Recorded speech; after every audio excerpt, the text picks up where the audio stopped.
Olá pessoal, e na aula de hoje nós vamos falar um pouco sobre lesão, reparação e cicatrização tecidual. Eu sou o Lucas Job, sou fisioterapeuta e atualmente estou professor no Instituto Uniriter aqui em Porto Alegre, Rio Grande do Sul. Aqui no card, lá naquele outro lado, você pode ver um pouco sobre dor, que foi a aula anterior, para atualizar alguns termos que nós vamos utilizar na aula de hoje. Então, inicialmente vamos definir o que é lesão. Nós definimos lesão como um evento onde as células sofreram um dano, onde elas foram submetidas a um estresse tão severo que elas são incapazes de se adaptar novamente. Então elas foram esmagadas ou sofreram algum dano químico ou algum dano de algum tipo de onda. E isso pode ocorrer devido à exposição a diversos agentes, como falei agora. Onde a fisioterapia entra na lesão?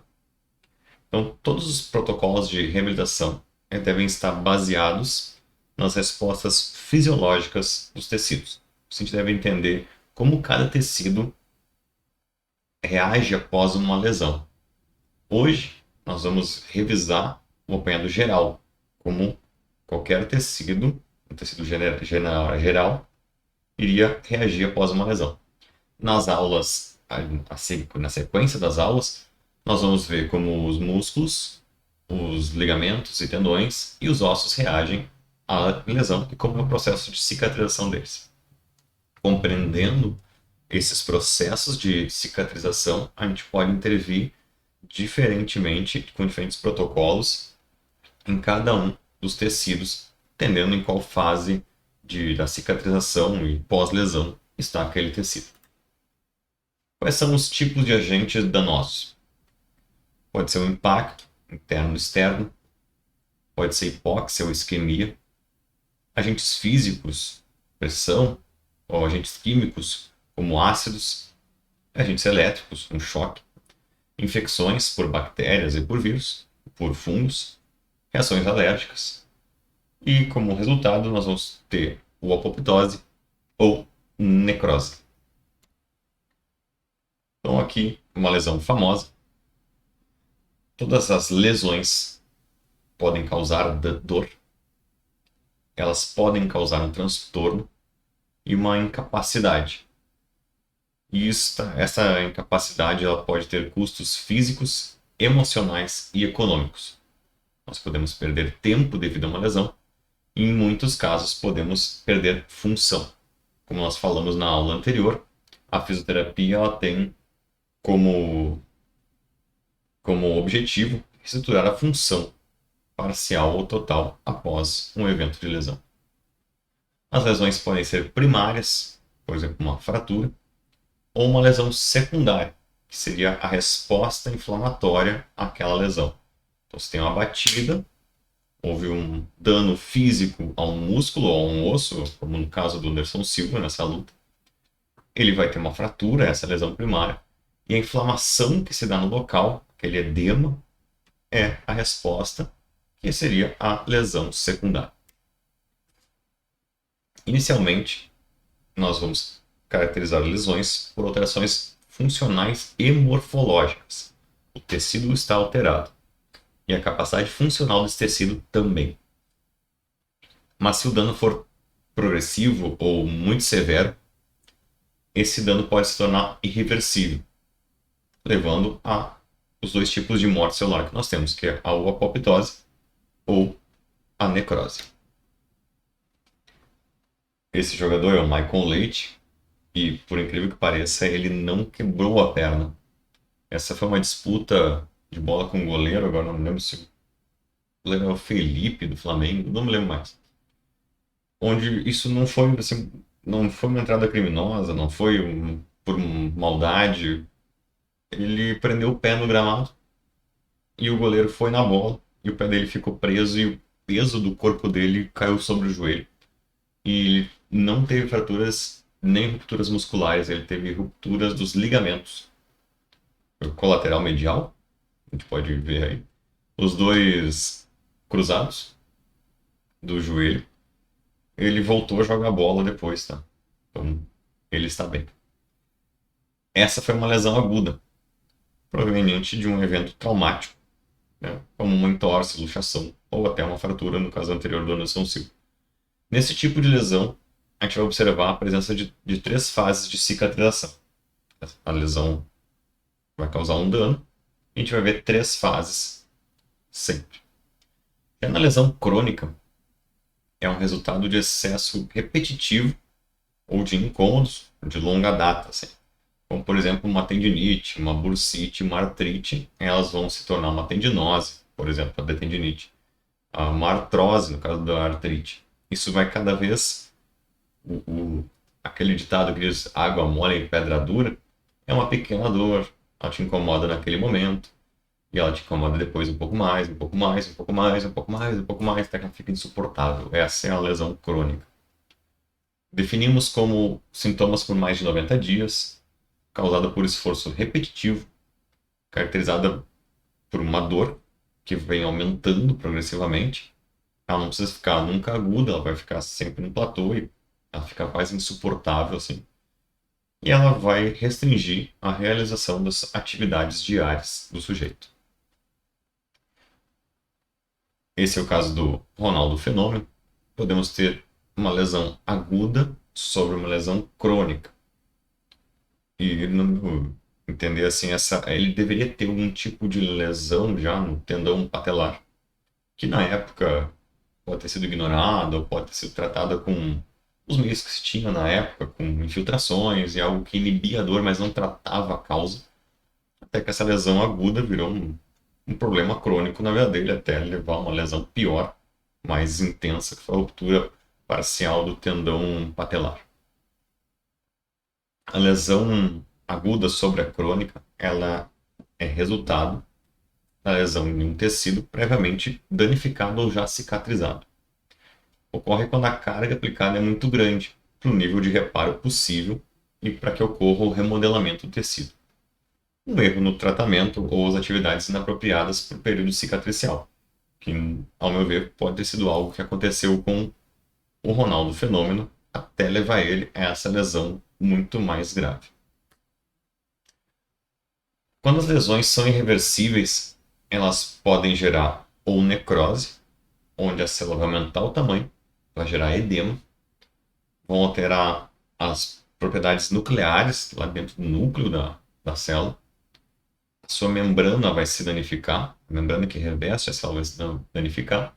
Isso faz com que o conteúdo extravase para o meio extracelular. Já na apoptose, é algo bem regular. Tá? Ele vai ter processos regulados para evitar que ocorra edema. Então, a apoptose é induzida por um programa interno, onde enzimas vão ativar a degradação do DNA e das proteínas lá do citoplasma. Pode ser fisiológico, no caso, o ciclo menstrual, ocorre apoptose. Na embriogênia ocorre apoptose. Na remissão da cauda do girino, até ele virar um sapo, ocorre apoptose, por exemplo. Então, ele pode ser fisiológico. Também pode ser patológico.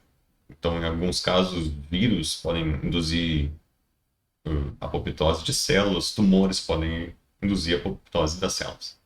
O edema vai ser menor ou não vai ocorrer.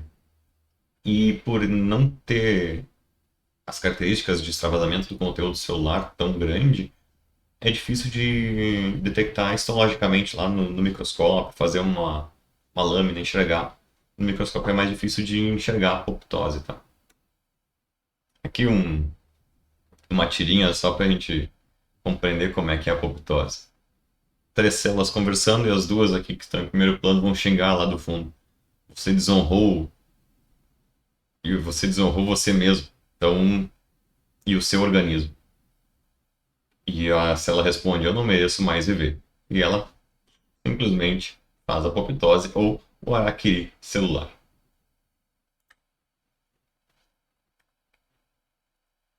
Não tendo total apoptose ou tendo necrose parcial do tecido, o que sobrou vai ter que se cicatrizar. Senão a gente, em um pequeno corte, iria morrer, né? Ia desmanchar. Nesse pequeno corte, nós cortamos um pequeno pedaço da pele as células que estão exatamente no corte, algumas morreram, outras não. Algumas sofrerão necrose, outras não. E o que sobrou vai ter que começar a cicatrização. Existem dois tipos de cicatrização. A primária, quando ocorre a separação do tecido, ela é pequena.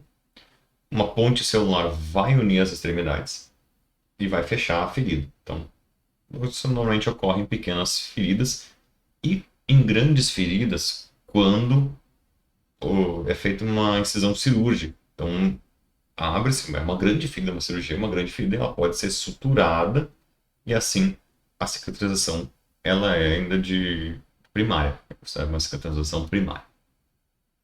Aqui o exemplo, a pele foi cortada e suturada, então fica uma ferida pequena e a borda é aproximada, ocorre uma cicatrização, células de colágeno vão crescer aqui, fazendo uma ponte entre esses dois lados.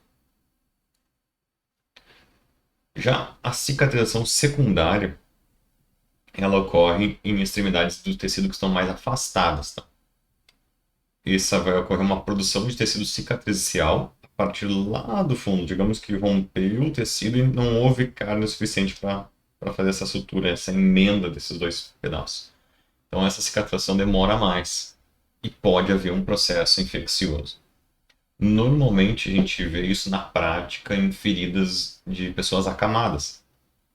A lesão é profunda, não tem carne suficiente para aproximar as bordas, então a gente tem que esperar o processo vir de dentro para fora, literalmente. Muitas vezes acontece de se fechar a borda primeiro e o fundo dentro se fechou a borda e o dentro ainda não foi fechado, não está unida a carne. E isso pode propiciar um processo infeccioso maior. Quem trabalha com feridas normalmente deixa algum tipo de gaze. Hoje não sei se tem algum outro tipo de produto para que não feche o fundo antes de fechar a borda. Então você deixa a ferida aberta com gaze, tampada e se faz essa troca de curativo, acho que 2 vezes no dia. Eu não trabalho com feridas realmente, mas eu sei que isso é feito periodicamente para evitar essa cicatrização do topo antes do fundo. Então aqui o exemplo da ferida aberta. Aí ela foi fechando, foi crescendo um tecido de granulação que vai se diferenciar do tecido conjuntivo e tecido que é próximo do tecido da região para fechar. O que pode acontecer algumas vezes é que essa ferida esteja aberta, ocorre infecção, vai ter pus na região e se não for tratado, isso aqui vai causar uma necrose cada vez maior. Sendo ele bem tratado, o tecido de granulação aparece de novo e vai ter uma cicatrização bem natural. Agora eu vou colocar algumas imagens que podem ser impactantes para algumas pessoas. Eu tenho feito isso na outra aula também. Coloquei esse aviso. O que vai aparecer a seguir são alguns membros lesionados com feridas expostas e que estão cicatrizadas na figura seguinte, tá? Então vou trocar agora o slide. Quem não quiser olhar pode ficar só ouvindo, minimizar a tela e eu aviso quando trocar o slide. Aqui as lesões e como elas estão ficando cicatrizadas, algumas lesões mais graves, como essa daqui. E como a pele já cresceu, há um tecido conjuntivo, a gente pode ver que a textura do tecido é sempre diferente. A lesão está fechando lentamente e vai crescer a pele. Com o tempo, ela vai crescendo até fechar a lesão. Só um exemplo de como ocorre a cicatrização do tecido de granulação e ele vai fechar. A gente vai explicar agora o passo a passo ao decorrer. Ainda estou mostrando algumas imagens, tá, pessoal? Essa aqui foi uma cirurgia de artrodese. Não conseguiu haver cicatrização primária aqui na paciente. A gente pode até ver que houve a tentativa de fechar os pontos, mas o edema foi tão grande, as costas é complicado esse fechamento assim, que ficou exposta. Eu vou mostrar alguma imagem mais de close aqui, pode ser um pouco impactante para algumas pessoas. A gente consegue ver que há uma aproximação nas bordas, mas no centro ainda não. A gente até enxerga um parafuso aqui até. Não está fechando. Isso vai fechar de dentro para fora agora. A gente tem que dar tempo para que essa ferida lentamente feche. Já saíram as imagens um pouco mais perturbadoras, então vamos dar sequência agora. Como ocorre o processo de cicatrização e regeneração? Basicamente, a gente vai dividir em 3 fases e a gente muda um pouco o nome dessas fases, tá? Mas é a fase de inflamação, a fase de proliferação e a maturação. Essas etapas bioquímicas elas vão visar restaurar a funcionalidade e a morfologia do sistema de volta ao normal ou o mais próximo do normal possível. Aqui o exemplo, uma coxa com hematoma. Isso é o edema, a inflamação. Houve extravasamento do conteúdo das células, extravasamento de sangue, e isso tem que voltar ao normal ou mais próximo do normal possível. A fase inflamatória dura em média 3 dias. Antes de encerrar a fase inflamatória, já se inicia uma fase fibroblástica, onde a gente vai ver células fibroblastos que vão produzir colágeno, que pode durar de 3 a 4 a 6 semanas até. E lá pela quarta, terceira semana, inicia a fase de remodelação, que pode durar até 1 ano. Nesse meio, nessa transição entre cada fase, que são os riscos, onde a gente pode aumentar de novo a inflamação dentro da fase fibroblástica, e isso é um problema. E aí, alguns cuidados que a gente vai ter em cada fase. Vamos falar inicialmente da fase inflamatória. Então, ocorreu dano físico, que seja. Houve uma batida. Houve uma compressão tão grande de células musculares que algumas delas romperam, estouraram e ocorreu necrose na região. Então, inicia o dano e nesse exato momento vai começar a fase inflamatória, que vai durar esses 3 dias. Ocorre uma contração dos pequenos vasos para que o sangue pare de jorrar e o edema não seja infinito. Ao mesmo tempo, há um sinalizador bioquímico para que as plaquetas comecem a se agregar, para começar a formar um coágulo. E esse coágulo de plaquetas e fibrina vai formar aquela casquinha, que a gente não deve retirar. Então a gente tem a lesão inicial, onde ocorreu o dano celular e os pequenos vasos vão começar a fechar. Algumas células morreram porque receberam dano direto, e algumas células vão morrer por falta de nutrientes, nutrição.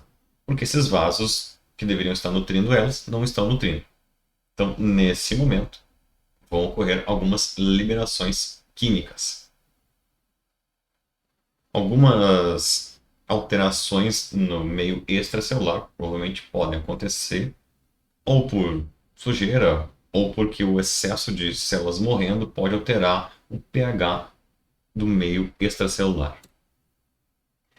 Essa casquinha, essa matriz de fibrina, ela serve exatamente para proteger que essa sujeira caia na ferida e que outras, como bactérias, outros micro-organismos, fungos, entrem na região e aumentem mais a inflamação ainda e aí causem uma necrose, algo danoso muito grande. Então, a casquinha é uma proteção. Vai haver na região inflamação, esse processo inflamatório. O processo inflamatório, ele gera edema. Como há um aumento da atividade celular, vai ter rubor, que é um sinal, é a vermelhidão na região, porque as células estão trabalhando, tem mais sangue nesse momento.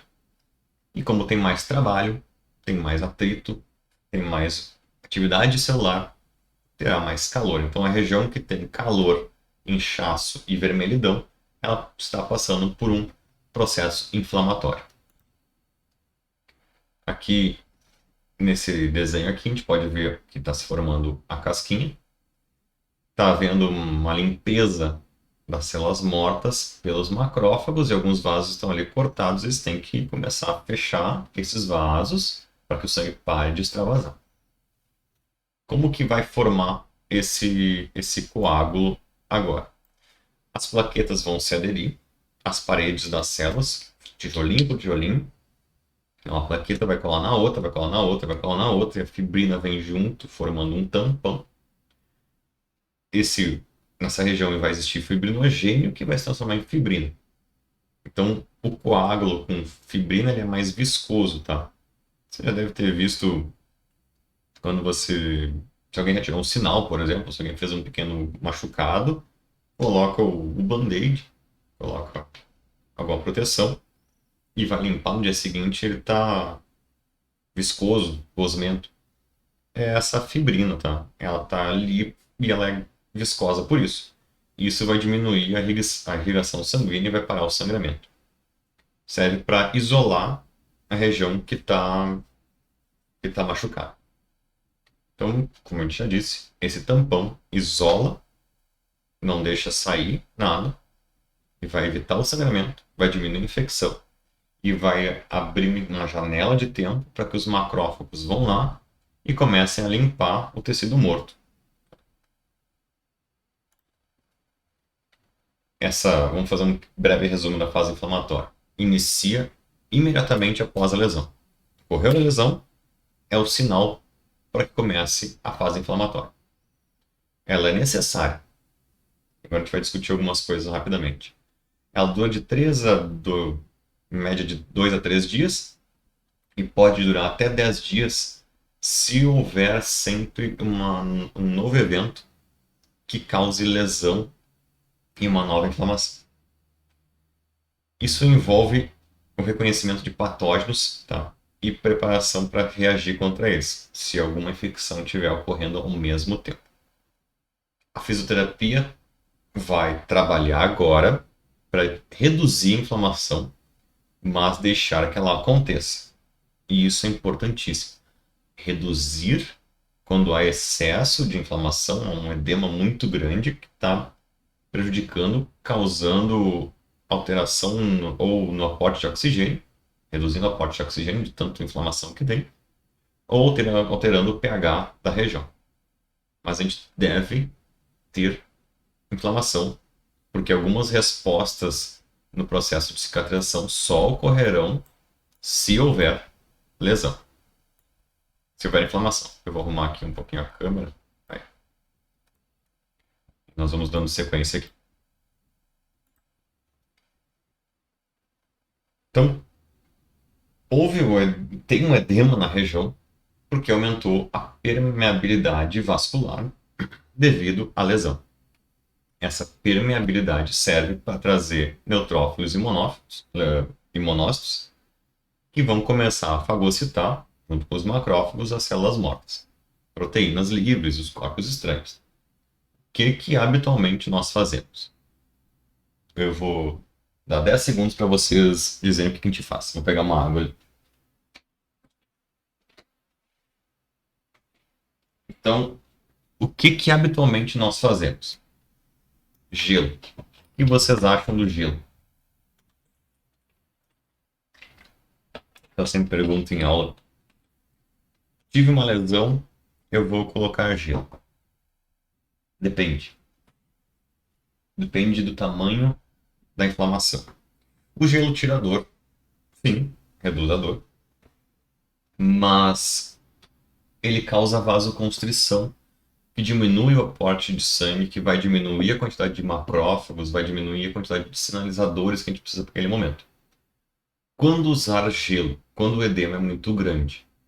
Então, se o edema é muito grande, usamos gelo. Se não for um edema tão grande, não há necessidade de gelo. Gelo também pode ser usado no máximo até 72 horas após a lesão para diminuir o edema. Em alguns casos, quando há uma cirurgia de joelho, por exemplo, foi feito um toalete no joelho, um reparo no menisco. Se a gente colocar apenas gelo, a gente vai estar diminuindo o aporte sanguíneo. A gente sabe que dentro da articulação já tem pouco aporte de sangue, às vezes nenhum. Ainda é um pouco discutível, depende do que foi feito de procedimento. Então a gente está diminuindo o aporte sanguíneo numa região que é pouco vascularizada. É de se pensar o que a gente deve fazer.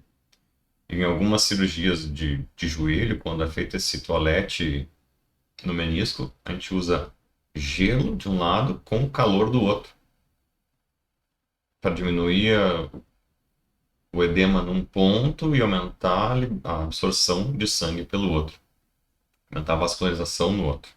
Então, isso deve ser discutido. Quem é da fisioterapia vai ver isso em outras cadeiras, será melhor discutido.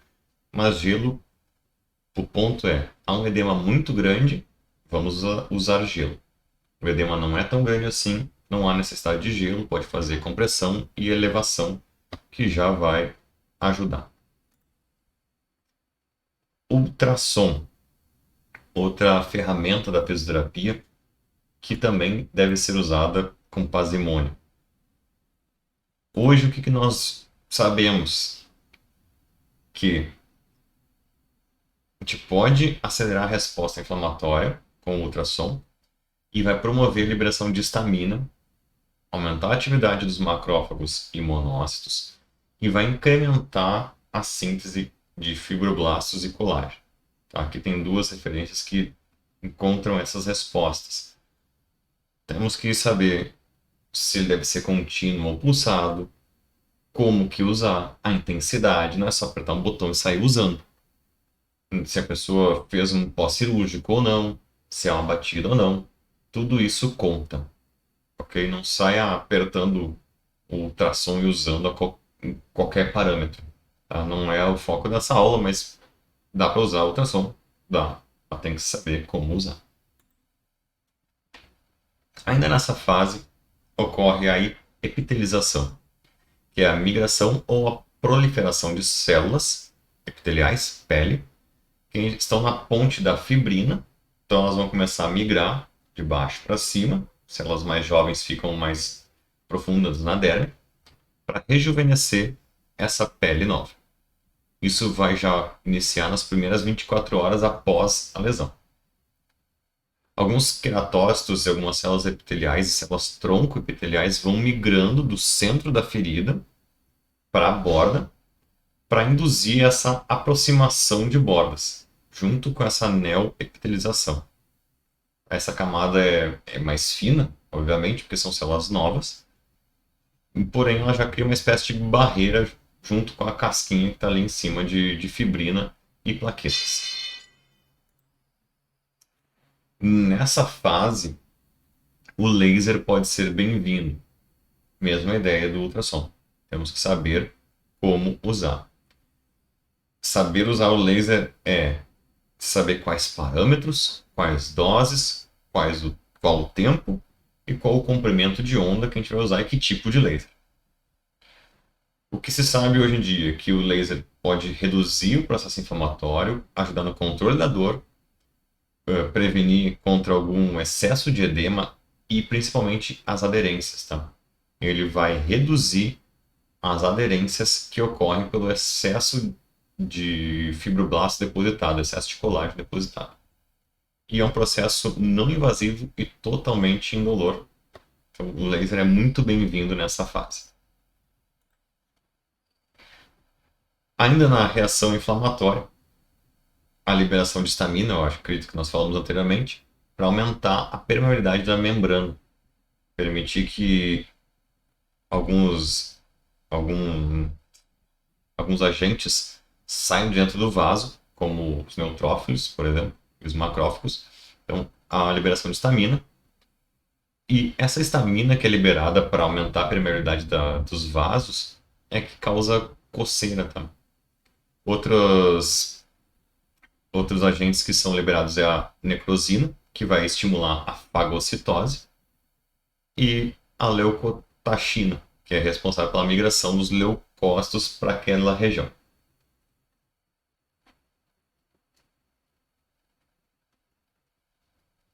Essa necrosina, que estimula a fagocitose, ela vai também limitar a quantidade de exudato, de edema que está no pós-lesão, porque começa a fagocitose e começa a limpar já a área. Então terminamos a fase de inflamação, já começou a epitelização, fechar a ferida, ou de baixo para cima, como as células que estão mais profundas na derme estão subindo. Agora vai começar uma fase proliferativa. Então vão proliferar novas células para que se crie um tecido novo naquela região que foi danificada. A proliferação ocorre a replicação de células, síntese de matriz e neovascularização.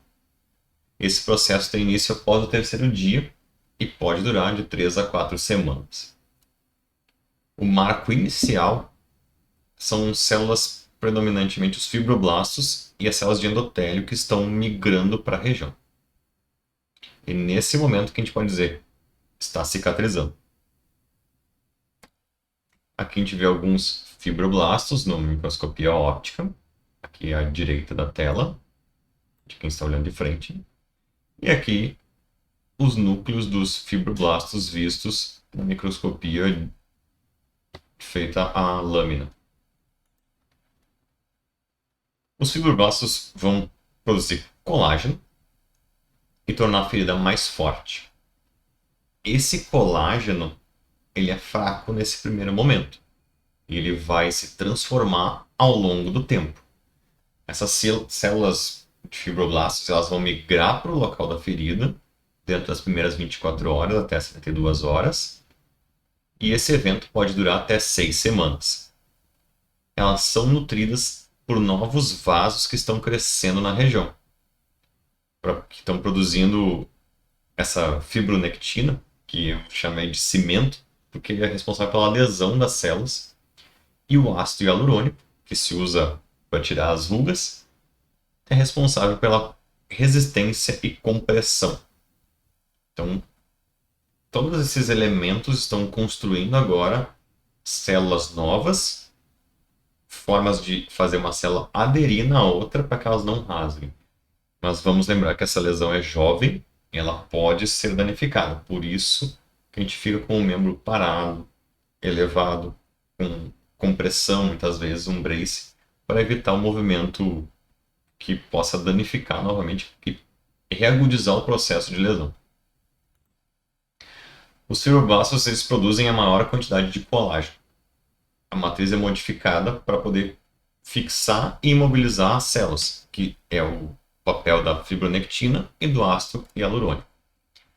Essa matriz vai permitir a maturação daqueles vasos novos, tá? Que os neovasos vão se transformar em capilares, que é o que vai irrigar agora o tecido novamente. É mais ou menos isso que a gente está vendo aqui. É uma ponte que está presa por cabos, seriam os fibroblastos colocando colágeno. Esse colágeno ainda é imaturo e ela precisa de sustentação. Com o tempo, a ponte vai ficar pronta, a gente vai unir as duas extremidades da ferida, mas ela precisou de uma sustentação, um colágeno mais forte aqui para dar estabilidade. Se a gente tirasse esse pé aqui, esse é um pé que dá estabilidade para essa ponte, tá? Não é um pé de sustentação. A ponte ficaria em pé, ficaria estável, porém, uma rajada de vento ou um evento mais de conturbação, ela poderia romper. Só a título de curiosidade, essa é uma ponte no design de tensegridade. Busquem estudar tensegridade. A neoangiogênese que a gente estava falando é quando ocorre o aumento do suprimento sanguíneo pela criação de novos vasos. Como que esses vasos são criados? Houve uma ruptura, houve uma hipóxia, e os vasos que estavam lá começam a fazer um brotamento. Esse brotamento vai trazer novos vasos para aumentar a quantidade de sangue para nutrir e evitar a hipóxia. Quanto mais hipóxia tem, mais novos vasos vão para aquela região. Esse estímulo da hipóxia ela vai estimular alguns mediadores que os macrófagos vão começar a liberar, bradicinina e prostaglandina. E isso tudo vai gerando a neoangiogênese. Como eu disse, esses brotos dos vasos vão migrando até a região da casquinha ali da rede de fibrina. E agora a gente tem um ambiente mais propício, com maior aporte de nutrientes, que vai estimular o crescimento celular. Então a gente já está na fase de neoangiogênese. Nós já passamos pela lesão, inflamação, pela fibroplasia, pela epitelização, pela neovascularização. E agora a gente vai entrar na última etapa, que é a granulação, o tecido de granulação. O que a gente viu até agora, novos vasos, fibroblastos, macrófagos, neutrófilos, linfócitos e colágeno criado por esse que é um colágeno mais frouxo, mais maleável, essa imagem do fundo eu acho que representa muito bem. É um exército de novas células, todas brigando para que feche uma ferida. Então, o corpo agindo como um organismo inteiro vivo, diversas partes, pequenas partes agindo por um só. A ferida vai começar a fechar e vai ter um aspecto mais avermelhado. Porém, ela possui muitos espaços vazios, mas não é desse espaço aqui em cima não que eu estou falando, tá? São esses espacinhos vazios aí. São vasos imaturos que eles vão romper facilmente e eles produzem muito exudato. O que é exudato? Substantivo masculino. Líquido com alto teor de proteínas séricas e leucócitos, produzido como reação a danos nos tecidos e vasos sanguíneos. Do latim exudare, fluir para fora. O que quer dizer? Que há o extravasamento de líquido do interior das células para o exterior através de sua membrana plasmática. Então, nessa fase de granulação, vai ocorrer a maturação das células. As células que estão mais jovens vão começar a ficar mais maduras até se tornar uma célula idêntica ou o mais próximo possível das que existiam naquela região. A maturação ela é caracterizada pela deposição e organização do colágeno. É a fase de maior importância clínica no processo de cicatrização. A gente está falando de cicatrização, a gente já reduziu o edema. Lembra que o edema ele era necessário. E agora a gente vai ajudar o sujeito que ele tenha uma boa cicatrização e que esse colágeno novo ele seja tão forte quanto o que existia. Não mais forte, nem menos forte, mas semelhante. Essa fase ela inicia 21 dias após a lesão e ela pode durar até um ano. E eu coloquei 2 vezes para fixar que ela pode durar até um ano. Principalmente em lesões como de ligamento cruzado, onde é feita a sutura ou até a reparação por um tecido novo.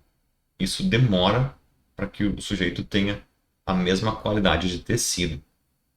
Então, seja bem cauteloso em alguns momentos. É importante. O que está ocorrendo nessa fase? O remodelamento do tecido. O tecido granular, ele termina de se formar e vai começar a ser maturado. O colágeno tipo 3 ele vai ser substituído agora por um colágeno mais espesso. E vai ter uma diferenciação ao longo dessas linhas de tensão que o colágeno está sofrendo. Um exemplo aqui, essa cadeira, ela não tem pés fixos, são linhas, são cordas. E essa corda central é que sustenta a cadeira em pé. Ela pode balançar, mas ela não sai do eixo. Você pode cortar uma ou duas dessas linhas, ela continua em pé. Porém, se cortar a linha central, ela desaba. Esse é mais um exemplo de tensegridade. Qual é a ideia? Que o direcionamento das fibras novas de colágeno vai aumentar gradativamente o suporte que eles dão de força de tensão nessa lesão. Então, nessa fase de remodelamento, que é o processo mais longo que a gente vai trabalhar com o paciente, o reparo vai ser contínuo até toda a área que foi lesada seja substituída por tecido novo. Ao mesmo tempo, o tecido de granulação ele vai se tornar mais fibroso e menos vascularizado. Vai ser um tecido mais denso agora. E vai começar a ocorrer o realinhamento, porque ele estava todo embaralhado, e vai começar a ocorrer o remodelamento das fibras de colágeno. E a contração das bordas da lesão, através dos miofibroblastos. E aí, o que nós, da fisioterapia, podemos fazer nesse momento? Exercício e mobilização. O exercício e a mobilização eles têm que ser colocados também, né, numa balança. Por quê? Toda essa fase agora, ela vai depender da quebra da matriz de colágeno antiga, com a colagenase, com as tensões que nós estamos dando através do exercício, com a deposição da nova matriz. Esse processo pode demorar de 4 a 6 semanas e, como eu disse, ele dura até um ano. Então, pese bem o que você está realizando, como são os exercícios que você faz com o seu cliente. Quanto você está degradando, que tipo de tensão está expondo a esse tecido novo e como ele está recebendo essa tensão e o que está acontecendo com o tecido dele.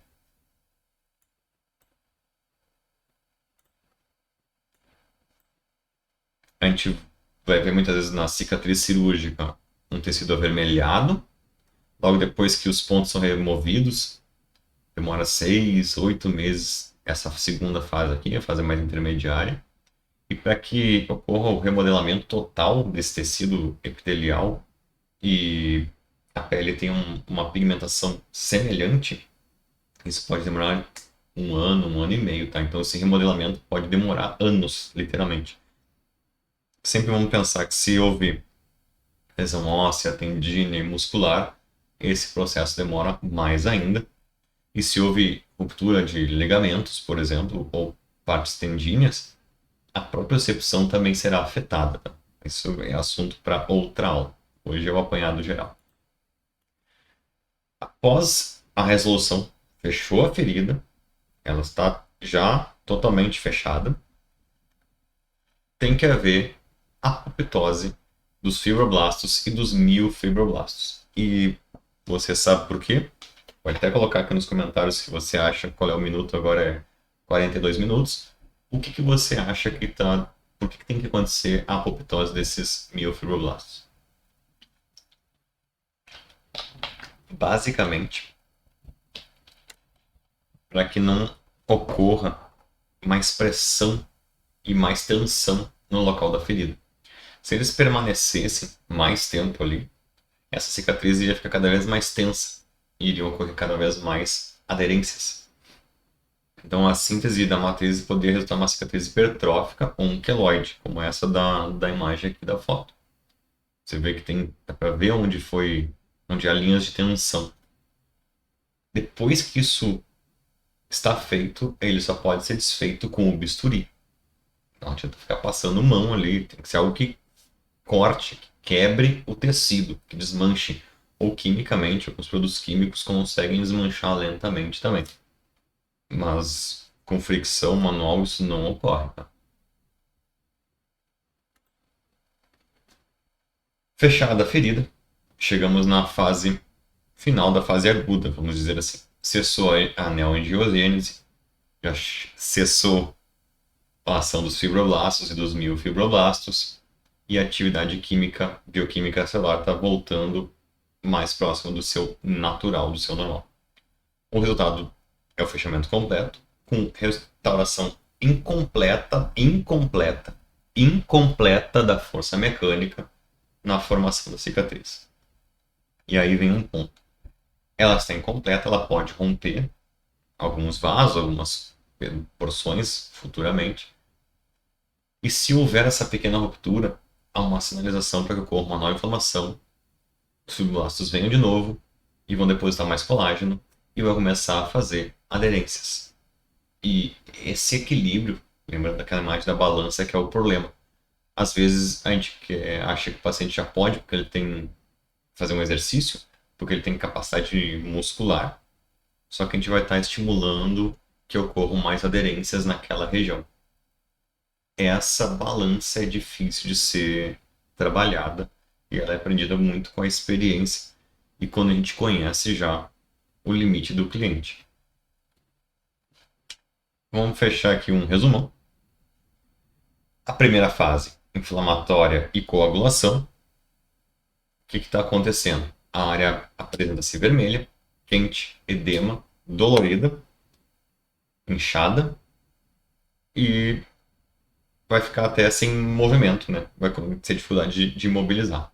Dura entre 48 e 72 horas após o início o impacto, né, o início da lesão, e pode durar de 7 a 10 dias. A segunda fase, fibroblástica proliferativa, a dor está normalmente envolvida com o movimento daquela área, e tem que haver movimento para poder haver remodelação do colágeno. Pode durar 10 dias a 6 semanas. E na fase de remodelamento e maturação, a dor ocorre normalmente após a atividade, porque houve quebra de algumas fibrinas, de algumas fibras, e alguma quebra de colágeno, e pode durar de 6 semanas a 12 meses o processo completo da remodelação e da maturação do tecido.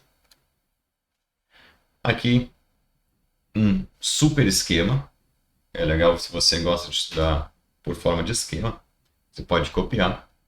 O trauma vai gerar uma lesão primária, que pode ter um hematoma e uma casquinha, que são as respostas secundárias. Esses hematomas, principalmente, vai gerar uma inflamação e vai dar início à fase de regeneração. Houve uma atrofia, porque houve uma lesão, né? Vai ficar parado o segmento. E essa atrofia, pela reabilitação, se for adequada, vai haver uma recuperação, retorno à atividade e uma redução do risco de uma nova lesão. Porém, se for inadequada a reabilitação, a recuperação é inferior, é uma dificuldade no retorno à atividade e ocorre um maior risco de lesão. O trauma, ele está sempre como uma possibilidade, pois como diz um amigo meu, shits happen. Então, coisas ruins acontecem a qualquer momento, estatisticamente pode acontecer.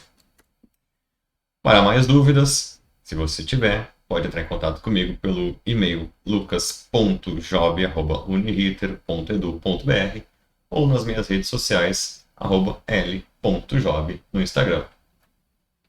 Nos vemos na próxima aula, onde vamos falar de lesão, cicatrização, reparo e remodelação no tecido muscular.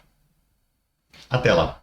Muito obrigado pela paciência. Se gostou, deixa aquele joinha aí e curte o canal, segue a gente. Até os próximos vídeos.